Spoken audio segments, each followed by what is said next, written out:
Praise the Lord. जय यीशु सबको स्वागत करता हूं आप सभी का आज की इस प्रार्थना में। मेरे भाई मेरी बहन, प्रभु आप सभी को आशीष दे और उसका अनुग्रह आप सबों पर हमेशा हमेशा बना रहे। हम प्रभु के महान कार्यों का बाइबल में वर्णन पाते हैं और प्रभु के ऐसे ऐसे कार्य बाइबल में हैं जो असंभव से लगते हैं, लेकिन जो असंभव को संभव कर दे उसी का नाम परमेश्वर है। जो हालातों को बदल दे, जो परिस्थितियों को बिल्कुल बदल के रख दे, वही परमेश्वर है और वो और कोई नहीं, हमारा है, हमारा यीशु है। बाइबल में हम पढ़ते हैं कि पुराने विधान के निर्गमन ग्रंथ में परमेश्वर ने लाल समुद्र को दो भागों में बांटा। इस्राएली लोग लाल समुद्र के पास थे, पीछे मिस्र की सेना फिरौन अपने साथियों को लेकर इस्राएलियों पर आक्रमण करने के लिए तैयार। आगे लाल समुद्र। इस्राएली हल्ला करने लगे, शोर मचाने लगे, कहने लगे, हाय मूसा, तू हमें यहां मरने के लिए क्यों लाया? यहां तो हमारी लाश को कब्र तक नसीब नहीं होगी। इस निर्जन स्थान में तू हमें मरने के लिए ले आया है। मूसा प्रभु के पास गया और उसने प्रभु से प्रार्थना की। प्रभु ने मूसा से कहा, अपने हाथ का डंडा समुद्र पर लहराओ। और आप जानते हैं कि क्या हुआ। निर्गमन अध्याय 14 वाक्य 14 में प्रभु कहते हैं, प्रभु तुम्हारी ओर से युद्ध करेगा और तुम्हें कुछ भी नहीं करना पड़ेगा। प्रभु तुम्हारी ओर से युद्ध करेगा। और आप जानते हैं बाइबल में लिखा हुआ है, इस्राएलियों ने सूखे पांव लाल समुद्र को पार किया और फिरौन की सेना उसी समुद्र में डूबकर मर गई। तो जहां परमेश्वर हस्तक्षेप करते हैं, परमेश्वर जहां इंटरवीन करते हैं, वहां हालात बदल जाते हैं, परिस्थितियां चेंज हो जाती हैं, बदल जाती हैं। स्थिति कैसी भी हो, हर स्थिति से परमेश्वर हमें निकाल सकने में समर्थ है। प्रभु ने अपने वचन में कहा, मैं प्रभु हूं, क्या कोई बात मेरे लिए कठिन है? आप नए विधान में पढ़ें यीशु के बारे में। यीशु जिस जिस परिवार में गए, जिस जिस व्यक्ति के जीवन में आए, उस व्यक्ति के, उस परिवार के हालातों को प्रभु ने बदला। आप पढ़ेंगे जैरूस के बारे में। जैरूस की बेटी मर गई थी, वो प्रभु के पास आया, प्रभु मेरी बेटी बीमार है। हालांकि उसे नहीं पता था कि वो मर गई। रास्ते में चलते चलते उनके नौकरों ने या उनके वहां से जो आए थे, उन्होंने बताया कि तुम्हारी बेटी मर गई है, गुरुवर को कष्ट देने की जरूरत नहीं है। और प्रभु ने उससे कहा, डरो मत, बस विश्वास करो। उसने विश्वास किया। प्रभु उसके घर गए और उस जैरूस की बेटी को चंगा किया, ठीक किया, जिंदा किया। जहां यीशु है वहां हालात बदलेंगे। आप पढ़ेंगे पेतरुस की सास जब बुखार में पड़ी हुई थी, प्रभु जाते हैं और उसका हाथ पकड़कर उठाते हैं। उस बीमारी की परिस्थिति से वो उसी क्षण चंगी हो गई, हालात बदल गए। यूहन्ना के सुसमाचार अध्याय 11 में हम सुंदर एक घटना पढ़ते हैं लाजरुस की। लाजरुस 4 दिन से मर गया था। सबने सोचा कि अब कुछ नहीं हो सकता, हालात बहुत बेकार हैं। यीशु वहां पर आए और लाजरुस को आवाज दी। लाजरुस कब्र से बाहर आ गया, हालात बदल गए। मैं आपसे क्या कहना चाहता हूं? मैं कहना चाहता हूं कि आपके हालात, आपकी परिस्थिति, आपके जीवन में कुछ भी विपरीत हो रहा है, या आप ये सोचते हैं कि अब कुछ हो ही नहीं सकता है, एक बार परमेश्वर को मौका देकर देखिए। बाइबल में लिखा, परख कर देखो कि प्रभु कितना भला है। क्या आपने कभी परखा है? क्या आपने उसे अपने जीवन में काम करने के लिए अवसर दिया है? हम शैतान को खूब अवसर देते हैं काम करने के लिए। एक बार प्रभु के पास आकर देखिए, आपकी परिस्थितियां बिल्कुल बदलेंगी। उसके छूने से, उसके जीवन में या परिवार में आ जाने से बड़े बड़े पापी, बड़े बड़े अत्याचारी, बड़े बड़े इस संसार के डाकू, बड़े बड़े जो गुनहगार थे वे बदल गए हैं। बुरी से बुरी परिस्थिति में जो परिवार था वे बदल गए हैं। बड़ा से बड़ा शराबी भी बदल गया है। प्रभु ने उनके जीवन में काम किया। हमारे आसपास देखें कितने लोग ऐसे हैं। हमारी परिस्थितियों को भी प्रभु बदलेंगे। प्रार्थना करें, अपनी आंखें बंद रखें, प्रार्थना करें। अपने जीवन में प्रभु को इस समय आने दें, काम करने दें। प्रभु हमसे कुछ नहीं चाहते हैं, बस इतना चाहते हैं कि हम उसे अपने दिल में बुलाएं। प्रकाशना अध्याय 3 वाक्य 21। प्रभु कहते हैं, मैं दिल के द्वार पर खड़ा होकर खटखटाता। जो कोई द्वार खोलेगा मैं उसके यहाँ अंदर आकर उसके साथ भोजन करूंगा और वह मेरे साथ।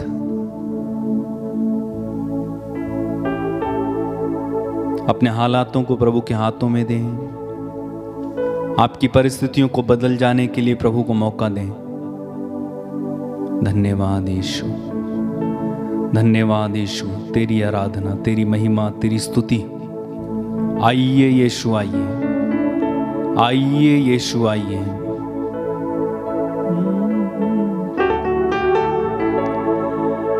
हालात बदल जाते हैं, हालात बदल जाते हैं। यीशु तेरे, यीशु तेरे आने से, यीशु तेरे आने से, फिर से यीशु तेरे आने से, यीशु तेरे आने से हालात बदल जाते हैं। कहो, हालात बदल जाते हैं यीशु तेरे आने से, यीशु तेरे आने से, फिर से यीशु तेरे आने से, यीशु तेरे आने से। हमारे साथ मिलकर इस गीत में शामिल हो जाना और हम एक साथ गाएंगे।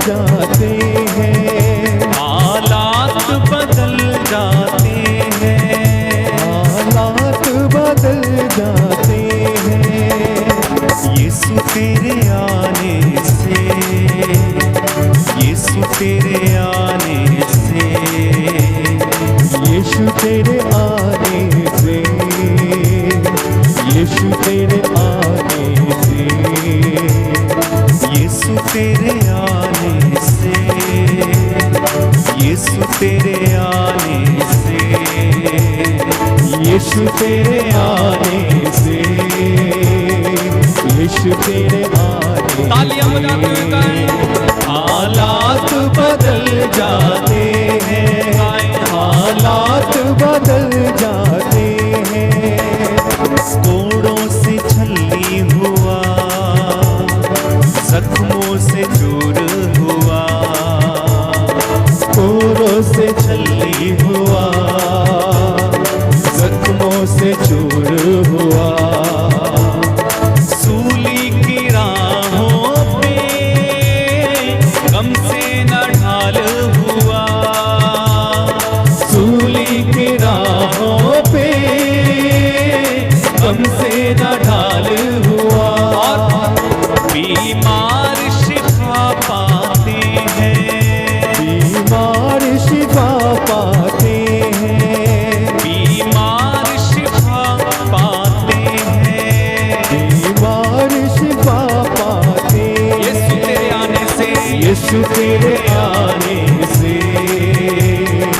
यीशु तेरे आने से, यीशु तेरे आने से,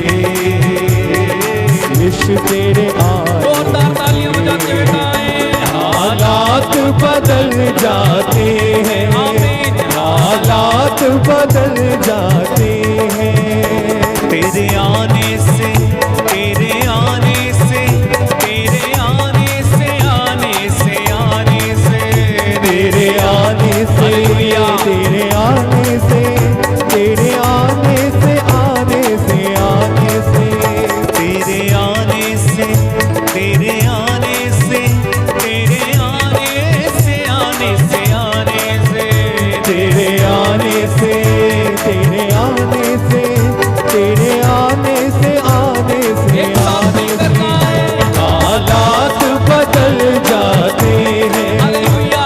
हालात बदल जाते हैं, सूली पे डाकू को यीशु ने माफ किया, सूली पे डाकू को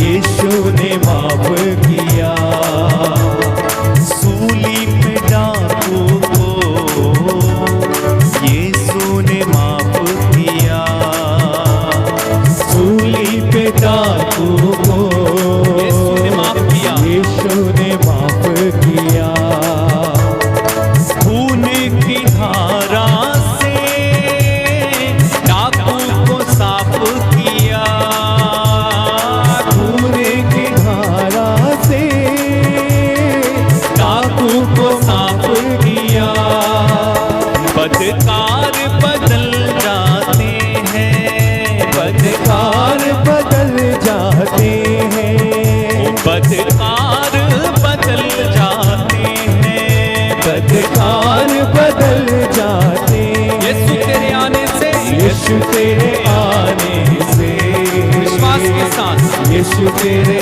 आने से, यीशु तेरे आने से, यीशु तेरे आने से, हालात बदल जाते हैं, हालात बदल जाते हैं, हालात बदल जाते हैं, तेरे आने से, तेरे आने से, तेरे आने से, आने से, आने से, तेरे आने से, हालेलुया, तेरे आने से, हालेलुया, तेरे आने से, आने से, आने से, तेरे आने से, तेरे आने से, तेरे आने से, आने से, हालात आने बदल से, जाते हैं, हालात बदल जाते हैं, हालेलुया। हालात बदल जाते हैं, याईर की बेटी को यीशु ने जिंदा किया, याईर की बेटी को यीशु ने जिंदा किया, याईर की बेटी को यीशु ने जिंदा किया, याईर की बेटी को यीशु ने जिंदा किया, मुर्दा लाजर को यीशु ने जिंदा किया, मुर्दा लाजर को यीशु ने जिंदा किया, मुर्दे भी उठ जाते हैं, गाओ मुर्दे भी उठ जाते हैं, मुर्दे भी उठ जाते हैं, मुर्दे भी उठ जाते यीशु हैं, तेरे आने से, यीशु तेरे आने से, यीशु तेरे आने से, यीशु तेरे आने से, यीशु तेरे आने से, हालात बदल जाते हैं, हालात बदल जाते हैं, हालात बदल जाते हैं, तेरे आने से, तेरे आने से, तेरे आने से, तेरे आने से, आने से, आने से, तेरे आने से, तेरे आने से, तेरे आने से, आने से, सब लोग आने सब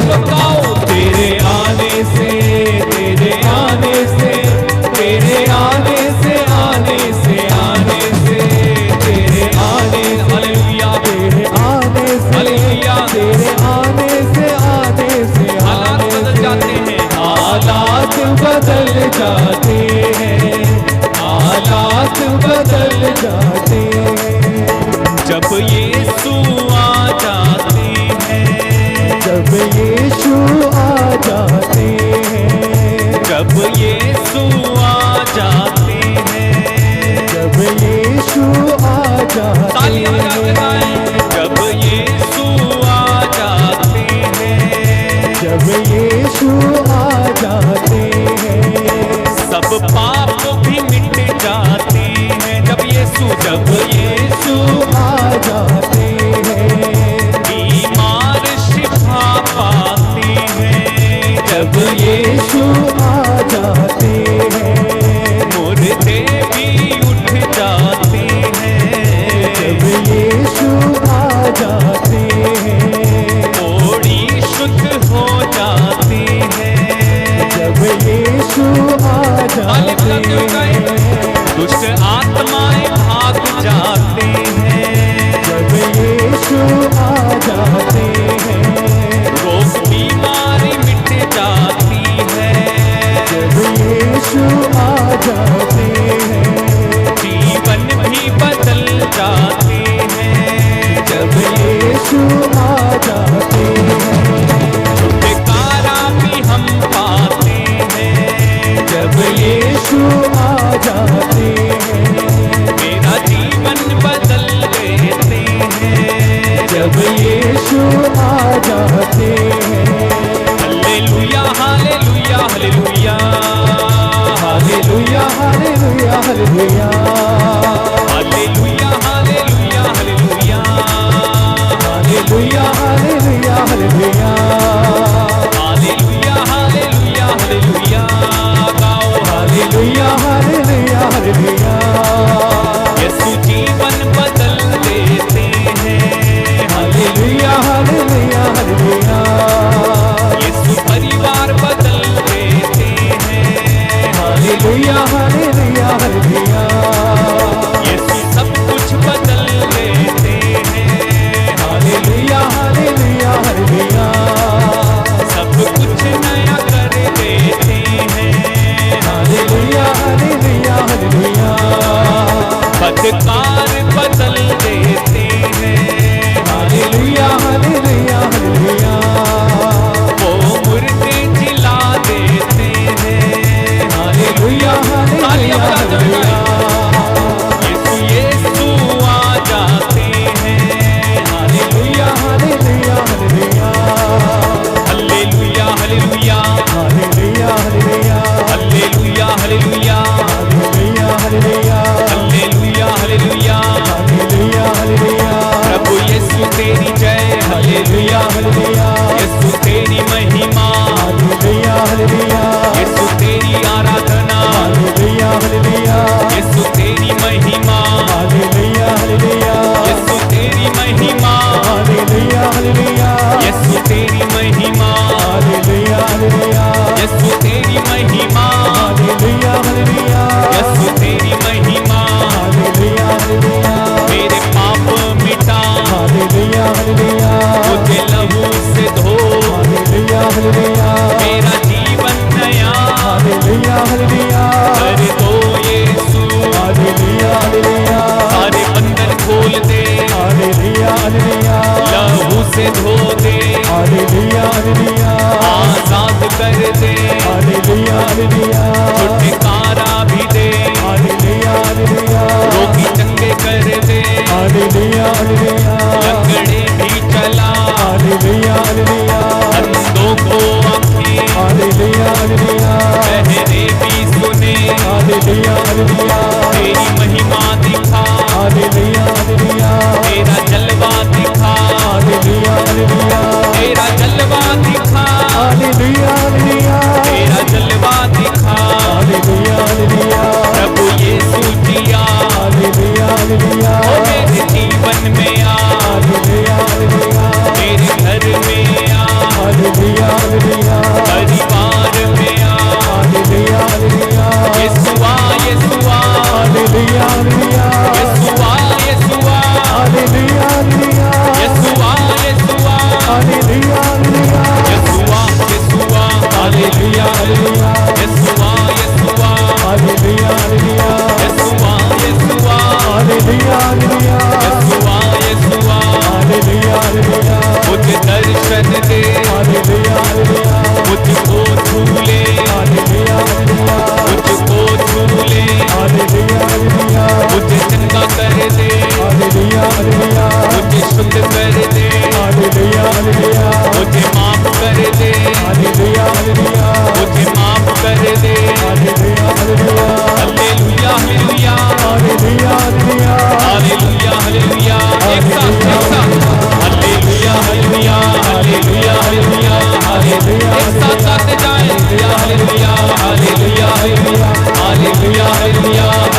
जाते हैं यस्सु तेरे आने से, यस्सु तेरे आने से, कहे यस्सु तेरे आने से, यीशु तेरे आने से हालात बदल जाते हैं, कहो हालात बदल जाते हैं। जैरुस की बेटी को यीशु ने जिंदा किया, कहो जैरुस की बेटी को यीशु ने जिंदा किया। मुर्दा लाजर को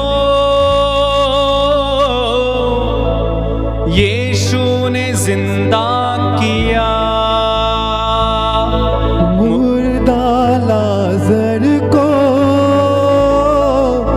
यीशु ने जिंदा किया।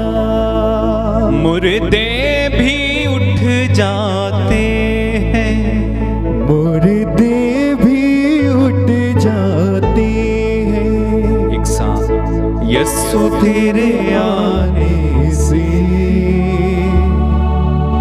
यीशु तेरे आने से, यस्सु तेरे, यीशु तेरे आने से, यीशु तेरे आने से। अपनी आंखें बंद रखें, अपने हाथों को खुला रखें। यीशु के आने से क्या कुछ नहीं हो सकता है। हर परिस्थिति बदल सकती है। मुर्दे जिंदा होते हैं उसके आने से, रोगी शिफा पाते हैं, बदकार यानी बुरे से बुरा व्यक्ति भी बदल जाता है। एक बार यीशु के प्यार का एहसास होता है, सब कुछ बदल जाता है। मेरे भाई मेरी बहन, अपनी परिस्थिति को इस समय प्रभु के हाथों में समर्पित करना, कहना यीशु आइए, मेरी परिस्थिति में आइए, यीशु आइए। बुलाएं प्रभु को इस समय। उसके एक स्पर्श मात्र से आप ठीक हो सकते हैं। उसके एक स्पर्श मात्र से आपकी सारी परेशानियां दूर हो सकती।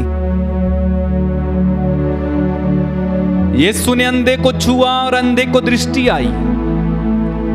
यीशु ने कोढ़ी को छुआ और कोढ़ी शुद्ध हुआ। रक्तस्राव स्त्री ने यीशु को छुआ और उसका रक्तस्राव जाता रहा।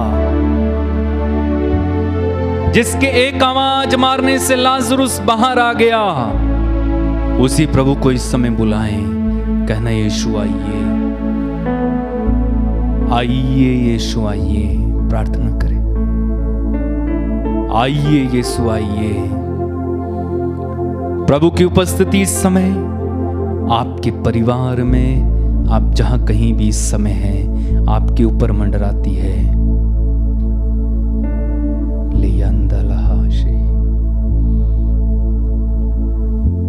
प्रभु की उपस्थिति आपके ऊपर मंडराती है। प्रार्थना करें, प्रार्थना करें, प्रार्थना करें। यीशु आइए, मेरे परिवार में आइए। सबसे पहले अपने परिवार के लिए प्रार्थना करें, आपके बच्चों के लिए, आपके पति के लिए, अपनी पत्नी के लिए, अपने भाई, अपनी बहन, अपने माता पिता, बच्चों के लिए प्रार्थना करें। कहना यीशु आइए, मेरे परिवार में चले आइए। पवित्र आत्मा से प्रार्थना करें, कहना आइए पवित्र आत्मा, मेरे परिवार में उतरा पवित्र आत्मा, मेरे परिवार में उतरा पवित्र आत्मा। उतरा, पवित्र आत्मा उतरा।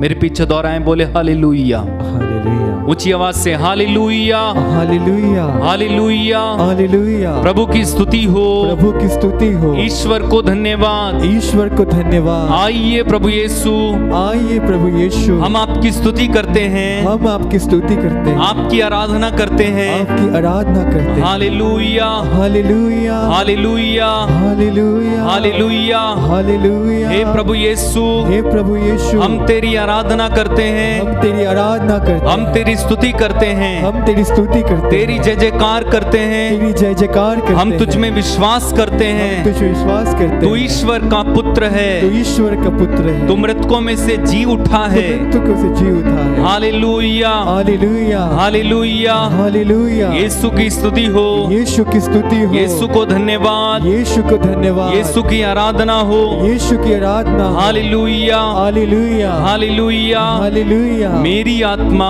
मेरी आत्मा प्रभु को धन्य कहो, प्रभु को धन्य कहो, और उसका एक भी वरदान और उसकी एक भी वरदान कभी नहीं भुलाओ। कभी नहीं भुलाओ। Hallelujah, hallelujah, hallelujah. हालेलुया। वह तेरे वो तेरे सभी अपराध सभी अपराध क्षमा करता क्षमा करता और तेरी सारी दुर्बलताएं और तेरी सारी बुराइयां दूर करता है। दूर करता बोलिए है। Hallelujah, hallelujah, hallelujah, hallelujah, hallelujah. Hallelujah. Yeshu की स्तुति हो, यीशु की स्तुति हो। यीशु को धन्यवाद, यीशु को धन्यवाद। यीशु की आराधना हो, यीशु की आराधना यीशु हो। की महिमा हो। यीशु की महिमा हो। हे अब्बा पिता, हे अब्बा पिता, मैं तेरे हाथों में मैं तेरे हाथों में सब कुछ समर्पित करता हूँ। सब कुछ समर्पित करता अपनी हूँ। सारी चिंताओं को, अपनी सारी चिंताओं को, अपने परिवार को, अपने परिवार को, अपने माता पिता को, अपने माता पिता अपने को, भाई बहन को अपने भाई बहन को तेरे पवित्र हाथों में तेरे पवित्र हाथों में समर्पित करता हूँ। समर्पित करता हूँ। आइए प्रभु यीशु, आइए प्रभु यीशु, आइए पवित्र आत्मा, आइए पवित्र आत्मा, मेरे परिवार पर अधिकार लीजिए। परिवार पे अधिकार लीजिए। Hallelujah, hallelujah, hallelujah, hallelujah, hallelujah. Hallelujah. Yeshu की स्तुति हो, यीशु की स्तुति हो। यीशु को धन्यवाद। यीशु को धन्यवाद। उतरा पवित्र आत्मा, उतरा पवित्र आत्मा, मेरे परिवार में उतर आइए, पवित्र मेरे परिवार में उतर आइए, मेरे घर में उतर आइए। मेरे घर में उतर आइए। Hallelujah, hallelujah, hallelujah, hallelujah, hallelujah, hallelujah, hallelujah. Hallelujah. Yeshu की स्तुति हो, यीशु की स्तुति हो। यीशु को धन्यवाद। यीशु को धन्यवाद। हालेलुया। हालेलुया। अपने दोनों हाथों को उठाएं और ऊंची आवाज में प्रभु की स्तुति करते जाएं एक शब्दों में। Hallelujah, hallelujah, hallelujah, hallelujah. ऊंचे शब्दों में स्तुति करें, प्रभु की स्तुति करें, तारीफ करें, परमेश्वर की तारीफ करें, तारीफ करें, तारीफ करें, तारीफ करें। Hallelujah, hallelujah, hallelujah, hallelujah, hallelujah, hallelujah, hallelujah, hallelujah, hallelujah, hallelujah, hallelujah, hallelujah. Yeshu तेरी आराधना, तेरी महिमा, तेरी स्तुति। आइए प्रभु यीशु, आइए पवित्र आत्मा, तेरी आराधना, तेरी महिमा, तेरी स्तुति। Hallelujah, hallelujah, hallelujah, hallelujah, hallelujah, hallelujah, hallelujah.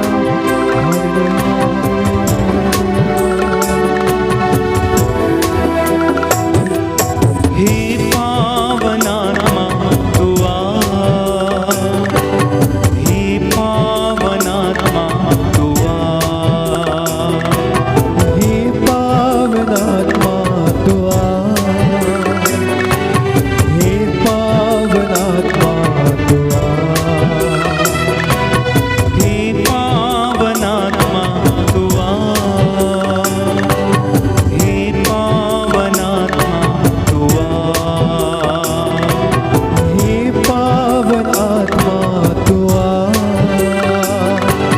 हे पावन आत्मा तू आ। मुझे वरदान देने, जीवन देने, हे पावन आत्मा तू आ। मुझे वरदान देने, जीवन देने, हे पावन आत्मा तू आ। एक साथ मिलकर हे पावन आत्मा तू आ, हे पावन आत्मा तू आ, हे पावन आत्मा तू आ,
को खोलकर हे पावन आत्मा तू आ, हे पावन आत्मा, हे पावन आत्मा तू आ। मुझ में ज्ञान की बाती जला, ज्ञान का दिया जला। मुझ में ज्ञान की बाती जला, ज्ञान का दिया जला। ज्ञान दाता प्रज्ञा प्रदाता, हे पावन आत्मा तू आ। ज्ञान दाता प्रज्ञा प्रदाता, हे पावन आत्मा तू आ। एक साथ हाथों को खोलकर हे पावन आत्मा तू आ, हे पावन आत्मा तू आ। मिलकर गाएं, हे पावन आत्मा तू आ, हे पावन आत्मा तू आ। मुझ में शांति की बाती जला, शांति का दिया जला। मुझ में शांति की बाती जला, शांति का दिया जला। शक्ति प्रदाता, हे शांति दाता, हे पावन आत्मा तू आ। शक्ति प्रदाता, हे शांति दाता, हे पावन आत्मा तू आ, एक साथ हे पावन आत्मा तू आ, हे पावन आत्मा तू आ, हे पावन आत्मा तू आ, हे पावन आत्मा तू आ। मुझे वरदान देने, जीवन देने, हे पावन आत्मा तू आ। मुझे वरदान देने, जीवन देने, हे पावन आत्मा तू आ। एक साथ गाते जाएं, हे पावन आत्मा तू आ, हे पावन आत्मा तू आ, हे पावन आत्मा तू आ, हे पावन आत्मा तू आ। बार बार गाते जाएं, हे पावन आत्मा तू आ, हे पावन आत्मा तू आ, हे पावन आत्मा तू आ, हे पावन आत्मा तू आ। फिर से हे पावन आत्मा तू आ, हे पावन आत्मा तू आ।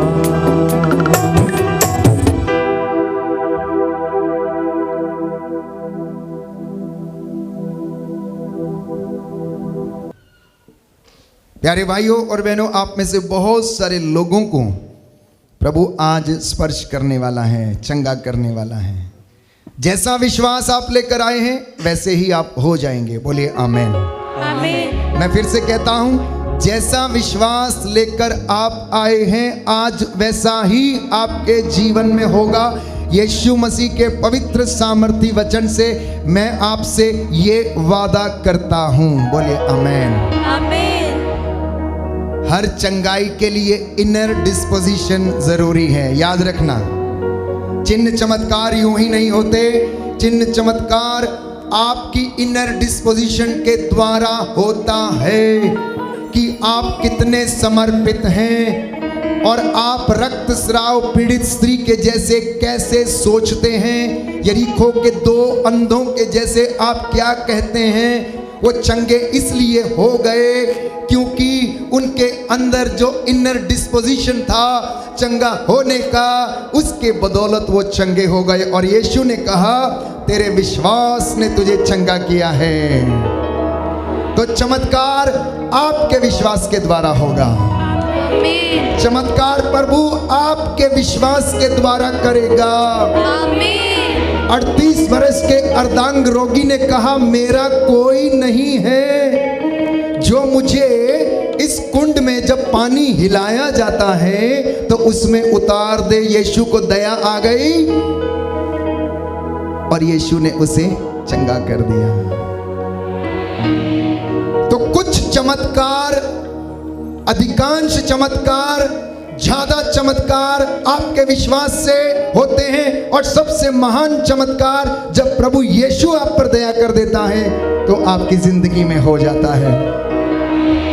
जिसको वो चाहता है ऊपर उठाता है। बाइबल कहती जिसको नहीं चाहता अधोलोक से भी नीचे गिरा देता है। बोलिए आमीन। आमीन। दोनों हाथों को खुला छोड़ें, आत्मा की अगुवाई में जाएंगे। प्रभु इस वक्त हमारी सहायता करे और वचन के द्वारा हमें सुनने समझने की आशीष प्रदान करे। यिर्मयाह नबी का ग्रंथ अध्याय 33 पद संख्या 3। यिर्मयाह नबी का ग्रंथ अध्याय 33 पद संख्या 3। प्रभु कहता है तू मुझसे प्रार्थना कर, कहता है तू मुझसे प्रार्थना कर और मैं तुझे ऐसी महान और रहस्यमयी बातें बताऊंगा जिन्हें तू आज नहीं समझता, परंतु जब आत्मा तुझ पर आएगा तो तू समझेगा।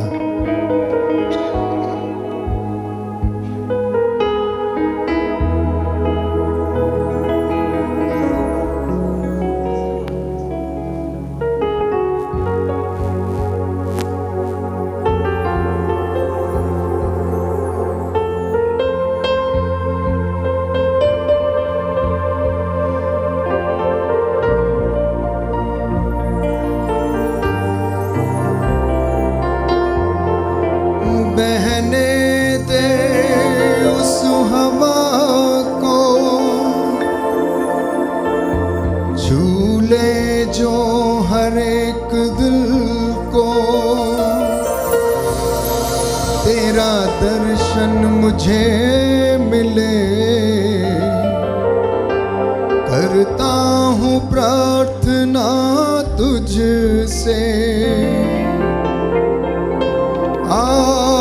पवित्र आत्मा,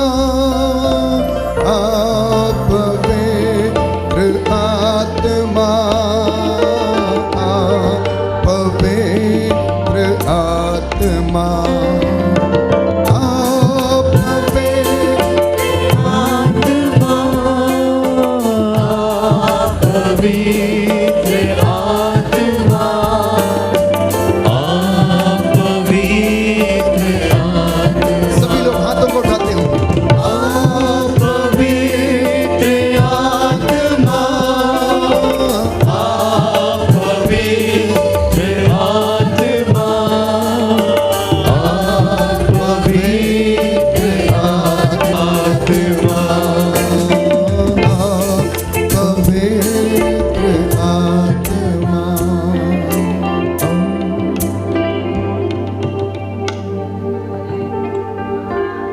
लोग बाइबल लाए हैं दाहिने हाथ में ऊपर उठाइए। Hallelujah hallelujah.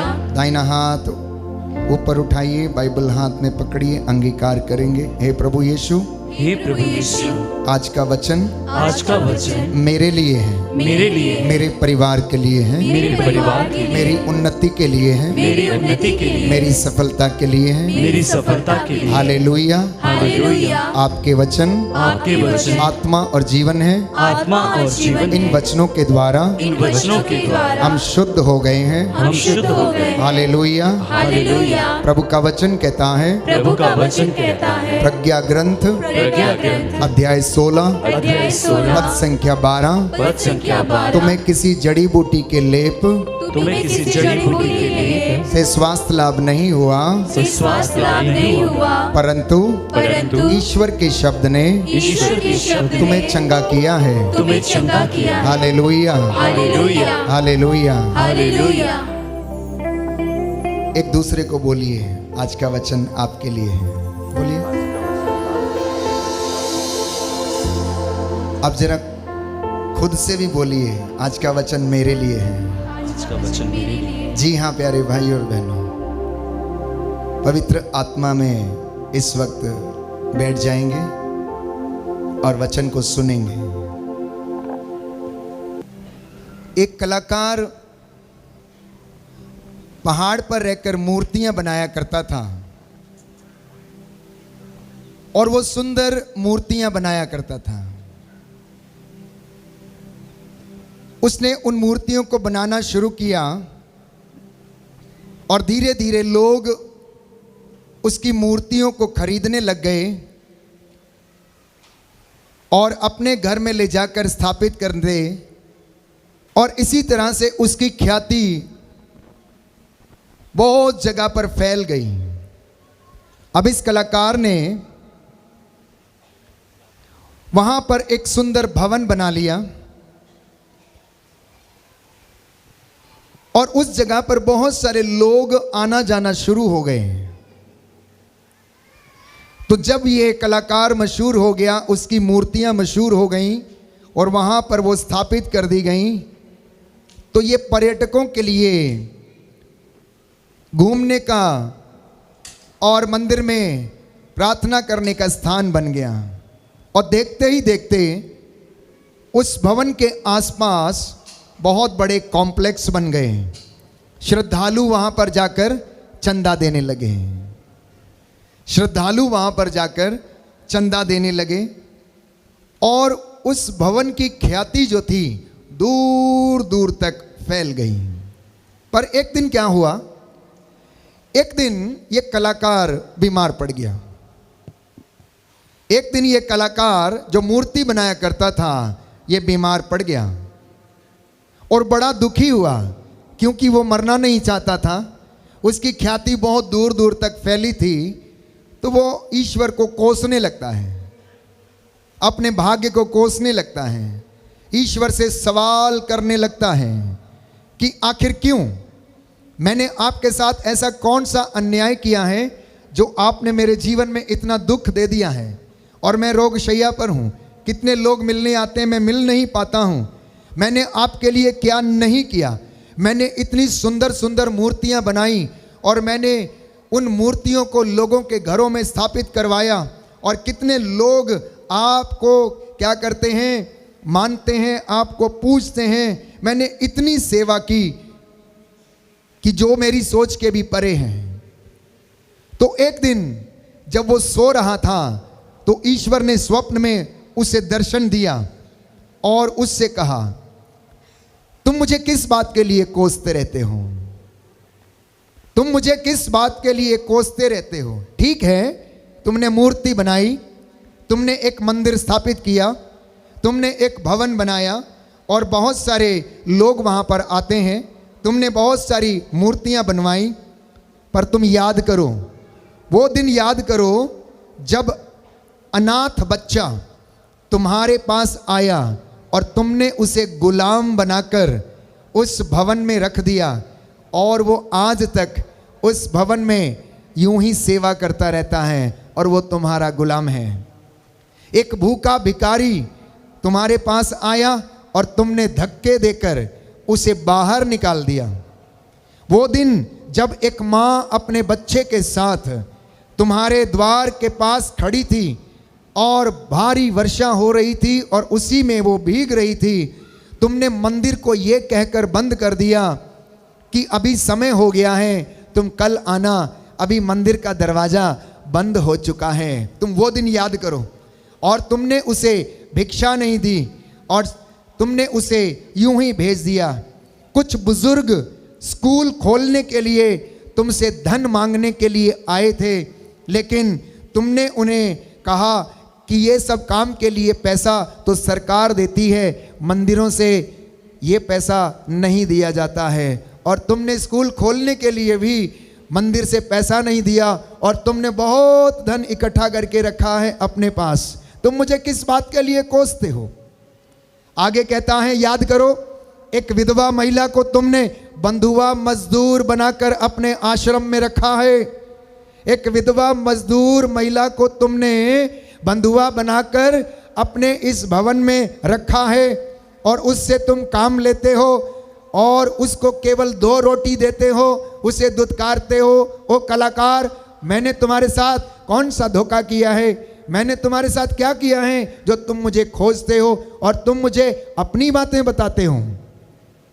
प्यारे भाइयों और बहनों, ईश्वर उससे कहता है स्वप्न में कि इतने बुरे काम करने के बाद भी तुम मुझे किस बात की उलाहना देते हो।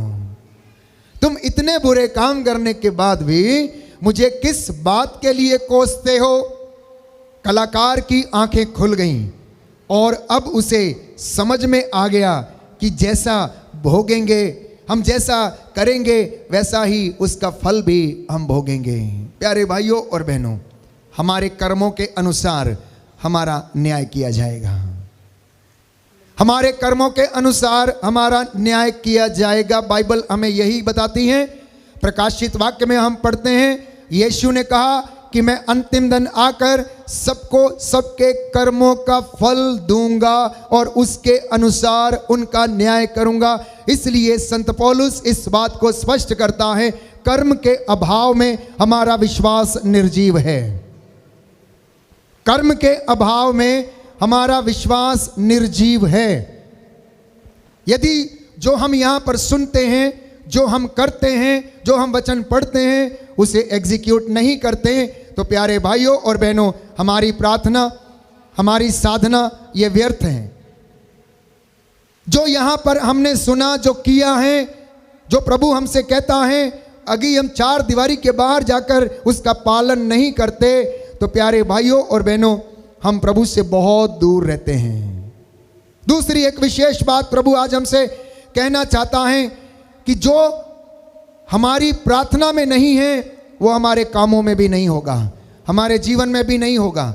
यदि हमारी प्रार्थना में त्याग नहीं है तो हमारे जीवन में भी त्याग नहीं होगा। Hallelujah, hallelujah, hallelujah, hallelujah. Yeshu की स्तुति हो, यीशु की स्तुति यीशु हो। को धन्यवाद, यीशु को हे धन्यवाद। प्रभु यीशु, हे प्रभु यीशु, मैं वादा करता हूँ, मैं वादा करता हूँ, आपके वचनों पर चलूंगा। आपके वचनों पर चलूंगा। Hallelujah, hallelujah, hallelujah. हालेलुया। तो आज के इस पवित्र दिन में प्रभु ने कहा है कि इन परिवारों को संबोधित करो। मैंने परसों आपसे कहा था प्रभु का घर बनाएं, और घर ईंट पत्थरों का नहीं होता, घर इंसानों के द्वारा बनता है। ईंट पत्थरों से केवल मकान बनते हैं, लेकिन घर प्यारे भाइयों और बहनों इंसानों के द्वारा बनते हैं। और उन इंसानों में जब दया, प्रेम, शांति होती है तो ये घर प्रभु की महिमा का स्थान बन जाता है। तो पवित्र परिवार कैसे होने चाहिए, ये प्रभु आपको संबोधित करना चाहता है। आज परिवारों की दशा ये है कि वे टूटे हुए हैं, वो बिखरे हुए हैं और बहुत सारे असमंजस में हैं, आर्थिक तंगियों में हैं, आर्थिक समस्याओं में हैं। परिवारों में मुक्ति का एहसास नहीं हो पा रहा है। तो इंसान भी अगर परिवार की मुक्ति का एहसास करता है तो उसे परमेश्वर के वचनों पर चलना होगा, उसे भी परमेश्वर के वचनों पर चलना होगा। आज की पीढ़ी पर यदि हम नजर डालते हैं तो हमें पता चलेगा कि इस पीढ़ी की दशा क्या है। यह पीढ़ी बिखरी हुई है, यह पीढ़ी भटकी हुई है। नौजवान बच्चे, छोटे छोटे बच्चे, प्यारे भाइयों और बहनों, अनेक प्रकार की बुराइयों से ग्रसित हैं।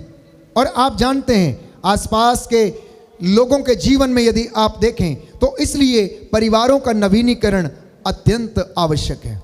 The renewal of the family is must, renewal of the family is must. कितने लोग चाहते हैं कि आपके परिवारों का नवीनीकरण हो? तो प्रभु आज इस काम को पूरा करेगा, बशर्ते कि आप उसके वचन पर ध्यान देना। मैं कुछ बातें प्रभु की ओर से आपको बताना चाहता हूं, प्रभु की ओर से आपको संबोधित करना चाहता हूं कि परिवारों का नवीनीकरण बहुत ही अत्यंत आवश्यक है। संत पौलुस कहता है ये दिन बुरे हैं, the world is growing very fast. इस संसार की जमाने की रफ्तार बहुत तेज है, और यदि हमारी रफ्तार भी उतनी तेज नहीं होगी तो हम डूब जाएंगे, हम नष्ट हो जाएंगे। तो जितनी तेज रफ्तार से ये जमाना तरक्की कर रहा है, उतनी तेज रफ्तार से एक विश्वासी को आध्यात्मिक जीवन में उन्नति करनी होगी, उतनी ज्यादा सतर्कता बरतनी होगी, उतने ज़्यादा विश्वास के साथ अपने परिवार को आपको देखभाल करना होगा। तो नाज़रत का परिवार, यीशु, माता मरियम और यूसुफ का परिवार हमारे लिए एक आईना है, आईना, वो आदर्श है। उनकी ओर हम नज़र डालें कि यीशु ने गरीबी में जन्म लिया, यीशु ने एक बढ़ई के घर में जन्म लिया, यीशु ने एक कारीगर के घर में जन्म लिया। उसका भी एक प्रतीक था कि यीशु मसीह एक बढ़ई के घर में जन्म लेता है। तो बढ़ई का काम क्या है? खराब चीज़ों को अच्छा बनाना। जो लकड़ी के बड़े बड़े लट्ठे हैं उनको तराशना, उनको काटना और उनमें से बहुत अच्छे अच्छे शोपीस निकालना, वही काम यीशु के हाथों का था। मैं और आप उन लकड़ियों के समान हैं जो लकड़ी के बड़े बड़े लट्ठे हैं, इन पे बहुत सारे आवरण चढ़े हुए हैं, लेकिन वचन के साथ, वचन के माध्यम से यीशु हमें तराशता है, हमारे मन को शुद्ध करता, पवित्र करता और हमें इस लायक बनाता है कि हम उसकी हजूरी में खड़े रहें। तो दाम्पत्य जीवन में प्यारे भाइयों और बहनों, पवित्रता, आत्मत्याग और उनका रिश्ता जो है पवित्र होना चाहिए। इसलिए कलीसिया में विवाह एक पवित्र संस्कार है। यह बिजनेस कॉन्ट्रैक्ट नहीं है। पति पत्नी का रिश्ता कोई बिजनेस कॉन्ट्रैक्ट नहीं है, आज जोड़ लिया और कल को तोड़ दिया। प्यारे भाइयों और बहनों, प्रभु ये कहता है जिसे ईश्वर ने जोड़ा है उसे मनुष्य अलग ना करे। इब्रानियों का पत्र अध्याय 13 पद संख्या 4 में प्रभु का वचन ये कहता है कि आप लोगों में विवाह सम्मानित होना चाहिए। आप लोगों में विवाह सम्मानित हो और दाम्पत्य जीवन अदूषित हो। इसलिए जैसे हम कपड़ा बदलते हैं, पति पत्नी नहीं बदल सकते, याद रखिए। इसलिए पति पत्नी का चुनाव करने से पहले आपको परमेश्वर से परामर्श लेना है। आपको परमेश्वर से पूछना चाहिए कि मेरे लिए क्या उचित है, क्या अनुचित है। और जब आप कलाम पढ़ेंगे, जब आप वचन पढ़ेंगे, तो ये वचन आपको समझाएगा कि आपके लिए कौन सी चीज़ ज़रूरी है और कौन सी चीज़ ज़रूरी नहीं है। तो इसलिए विवाह एक संस्कार है। इसके द्वारा ईश्वर की कृपा आपको अनुभव होती है और परिवार में पति पत्नियां अपनी जिम्मेदारियों को निभाते हुए ईश्वर की इस कृपा को अनुभव करते हैं। बोलिए amen, amen, hallelujah, hallelujah, hallelujah, hallelujah, hallelujah, hallelujah. Yeshu की स्तुति हो, यीशु की स्तुति हो, यीशु को धन्यवाद, यीशु को धन्यवाद, हालेलुया, हालेलुया। तो मत्ती के सुसमाचार अध्याय 19 पद संख्या 6 में प्रभु का वचन ये कहता है कि जिसे ईश्वर ने जोड़ा उसे मनुष्य अलग ना करे। तोबित के ग्रंथ अध्याय 7 में हम पढ़ते हैं कि प्रभु का वचन ये कहता है कि विवाह स्वर्ग में निश्चित किया जाता है। कहां पर निश्चित होता है? विवाह स्वर्ग में निश्चित होता है। इसलिए परमेश्वर को समय देना, परमेश्वर को समय देना, वो आपके लिए सही जोड़ा निश्चित करेगा। लेकिन जब मर्जी आपकी चलती है तो वो टूट जाता है, क्योंकि उसमें परमेश्वर की मर्जी नहीं रहती है।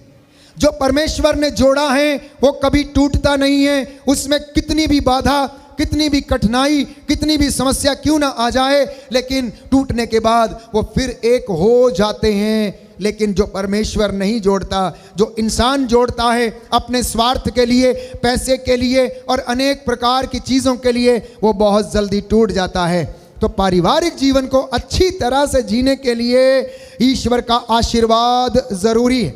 पति पत्नी का जीवन अच्छी तरह से जीने के लिए ईश्वर का आशीर्वाद जरूरी है। दोनों के जीवन में विश्वास, प्रार्थना का होना आवश्यक है। संतान की सफलता के लिए ईश्वर का आशीर्वाद होना जरूरी। बोलिए आमेन, आमेन, हालेलुया, हालेलुया। हे प्रभु यीशु, हे प्रभु यीशु, मैं इस वचन को स्वीकार करता हूँ। स्वीकार करता तो हूँ। परिवार की सफलता परमेश्वर के आशीर्वाद पर निर्भर करती है। क्या आप स्वीकार करते हैं या नहीं? स्वीकार करते हैं या नहीं? तो जान लीजिए कि परिवार की और बच्चों की सफलता और उन्नति ईश्वर के आशीर्वाद पर निर्भर करती है। और ईश्वर का आशीर्वाद तब मिलता है जब हम आत्मत्याग करते, जब हम प्रार्थना करते हैं। तो यही कारण है कि जिस परिवार में ईश्वर के लिए स्थान नहीं है, वो परिवार बहुत जल्दी टूट जाता है। जिस परिवार में ईश्वर की इबादत नहीं है, ईश्वर का वचन नहीं है, जो आपके और बीच में साक्षी है, यदि वो आपके घर में नहीं है तो विवाह जल्दी टूट जाते हैं। तो परिवार का आधार स्वयं परमेश्वर है। आज हर एक विश्वासी को, हर एक कलीसिया के व्यक्ति को यह जानना जरूरी है कि आपके विवाह में ईश्वर स्वयं साक्षी है। मलाकी के ग्रंथ अध्याय 2 पद संख्या 14, book of prophet Malachi chapter 2 words 14, मलाकी का ग्रंथ अध्याय 2 पद संख्या 14। प्रभु ईश्वर तुम्हारे और तुम्हारी युवावस्था में ब्याही पत्नी के बीच विवाह का साक्षी है। बोलिए आमेन। आमेन। दाहिना हाथ उठाकर इस वचन को दोहराएंगे, हालेलुया। हालेलुया। प्रभु का वचन कहता है, प्रभु का वचन कहता है, प्रभु ईश्वर तुम्हारे और तुम्हारी युवावस्था में ब्याही पत्नी के बीच युवावस्था में ब्याही पत्नी के बीच विवाह का साक्षी है। विवाह का साक्षी है। Hallelujah, hallelujah, hallelujah, hallelujah. तो बाइबल हमें बताती है, मत्ती का सुसमाचार अध्याय 19 पद संख्या 6 कि अब वे दोनों एक शरीर हैं। एक शरीर का मतलब है तेरा मेरा नहीं है, वहां पर एक मन, एक विचार, एक निर्णय और एक ही बात और उसी पर बने रहना। प्यारे भाइयों और बहनों, ये उनके जीवन में होना चाहिए। तेरा दोस्त मेरा दोस्त नहीं, ये तुम्हारे दोस्त आए हैं तो तुम इन्हें खिलाओ, हमें इससे कोई मतलब नहीं है। तुम्हारे मम्मी पापा आए हैं, तुम इन्हें देखो, मैं जा रहा हूँ। वो बोलेगी तुम्हारे मम्मी पापा आए हैं, तुम इन्हें देखो, मैं जा रहा हूँ। नहीं, ऐसा नहीं होता है। ये तुम्हारा बेटा है, तुम इसे देखो, तुम इसके कपड़े बदलो, नहीं। प्यारे भाइयों और बहनों, मम्मी पापा की दोनों की ड्यूटी है बच्चे का नैपी चेंज करना। पत्नी बीमार होती है तो पति की ड्यूटी है चाय बनाकर देना, सुबह देखभाल करना। दोनों एक मन, एक शरीर, एक तन है। और जो ऐसा करते हैं उनके परिवार बने हुए हैं। जिनको लज्जा आती है कि नहीं, हमारे तो संस्कारों में ये बातें नहीं है, हम तो क्या करते हैं, हमारा काम चूल्हा जलाना नहीं है, लेडी का काम है, ये स्त्री का काम है। नहीं प्यारे भाई और बहनों, जहाँ पर ऐसी विचारधाराएं हैं वहाँ पर अधिकांशता गुलामी का एहसास होता है। आखिर प्यार तो दोनों में है, लेकिन ये प्यार को एक्सचेंज होना ज़रूरी है, तब उसमें और ज़्यादा बरकत आएगी, और ज़्यादा बरकत आएगी। तो इसलिए ज़िंदगी में पति पत्नी के जीवन में बहुत सारे ऐसी बातें आती हैं जिनकी वजह से वो परिवार टूट जाते हैं। आप दोनों व्यक्ति अपने परिवार के लिए, जीवन के लिए थोड़ा समय निकालिए, थोड़ा लीजर ड्राइव के लिए जाइए, परिवार की उन्नति के लिए थोड़ी बातें कीजिए, आध्यात्मिक उन्नति के लिए थोड़ी बातें कीजिए। देखिए, मैंने परसों भी आपसे कहा कि आपका परिवार अदन वाटिका है। परमेश्वर इस अदन वाटिका से अपनी सृष्टि के कार्यों को आगे बढ़ाता रहता है।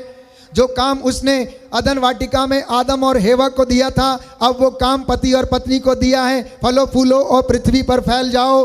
और परमेश्वर चाहता है कि आप एक धर्मी संतान उत्पन्न करें। ये ईश्वर की इच्छा है पति पत्नी से, ना कि एक विधर्मी संतान उत्पन्न करें। नहीं प्यारे भाइयों और बहनों, तो बाइबल कहती है, संत पौलुस लिखता है, परिवारों आप लोग वर्तमान समय से पूरा पूरा लाभ उठाएं। तो विवाह का उद्देश्य इस वर्तमान समय में आपको पता होना चाहिए कि क्या है। विवाह का उद्देश्य है परमेश्वर की हुजूरी में रहना।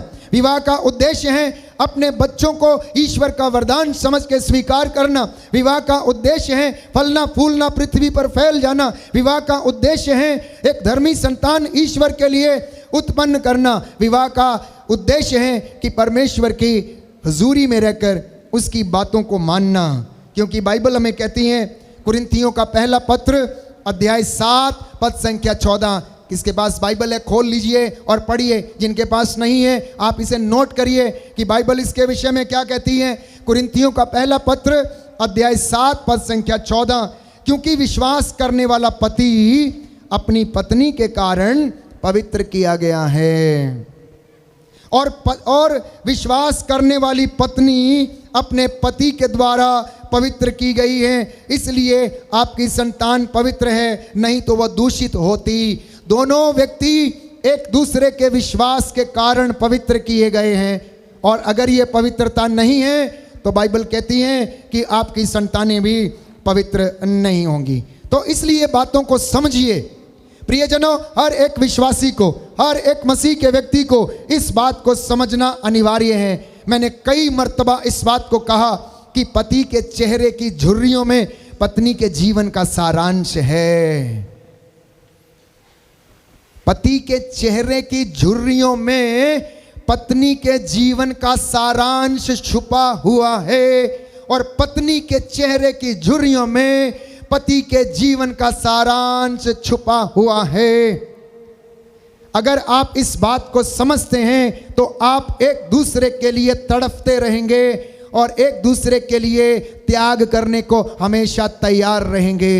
अगर आप इस बात को नहीं समझते कि मेरे पति के चेहरे में मेरे जीवन का सारांश है, या पति ये नहीं समझता या पत्नी ये नहीं समझती, प्यारे भाइयों और बहनों, वहां पर कुछ कमी और घटी जरूर है, वहां पर कुछ कमी और घटी जरूर है। इसलिए मलाकी का ग्रंथ अध्याय 2 पद संख्या 15 में प्रभु का वचन ये कहता है, प्रभु जिसने तुम्हें जोड़ा है वह तुमसे धर्मी संतानों की प्राप्ति चाहता है।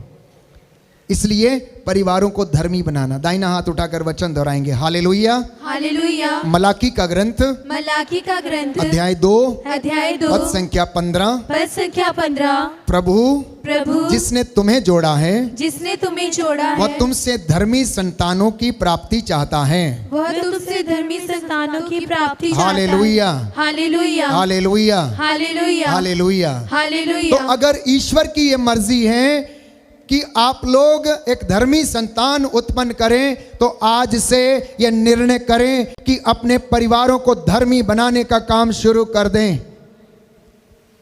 तो बाइबल ये हमें बताती है, प्रवक्ता ग्रंथ अध्याय 7 पद संख्या 25, book of Sirach chapter 7 verse 25, यदि तुम्हारे पुत्र हो तो उन्हें शिक्षा दिलाओ और बचपन से उन्हें अनुशासन में रखो। यदि तुम्हारी पुत्रियां हो तो उनकी रक्षा करो, उनके साथ ढिलाई मत बरतो, पुत्री के विवाह का प्रबंध करो, उसे एक समझदार व्यक्ति को सौंप दो। समझ में आया माता पिता आपकी जिम्मेदारी? प्रभु ये कहता है अगर तुम्हारे बेटे हैं तो उन्हें तुम शिक्षा दिया करो, उन्हें बचपन से अनुशासन में रखो।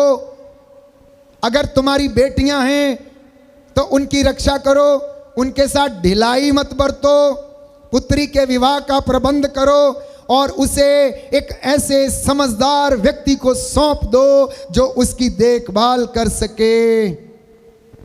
प्यारे भाइयों और बहनों, ये आज का वचन है परिवारों के लिए कि प्रभु चाहता है कि आपका परिवार स्वर्ग बन जाए।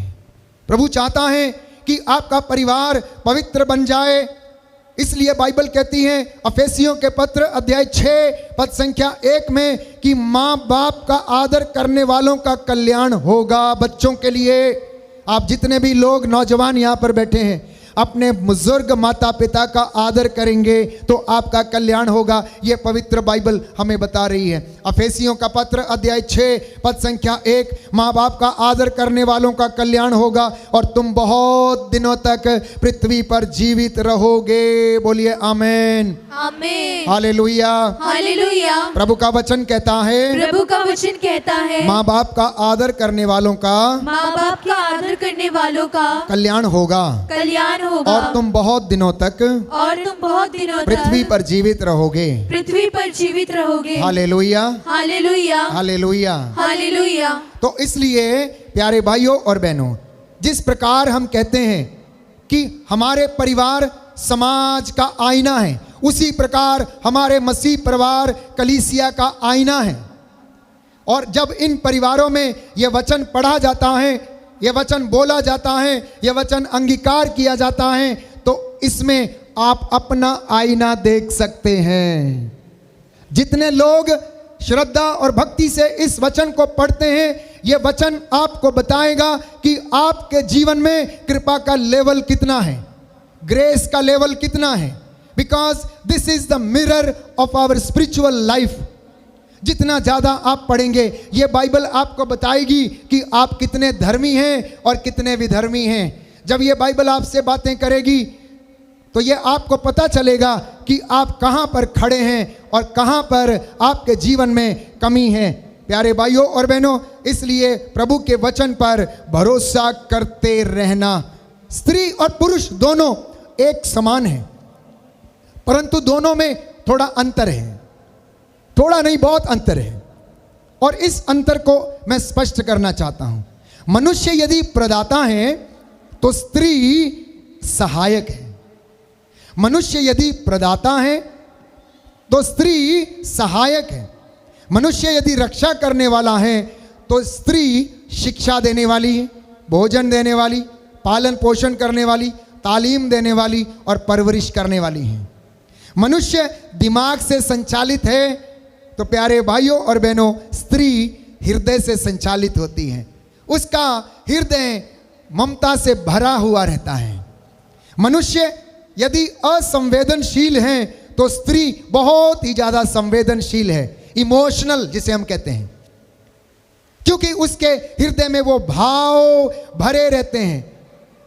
उसके प्यार की कोई सीमा नहीं है और बाइबल कहती है कि उसके नफरत की भी कोई सीमा नहीं है।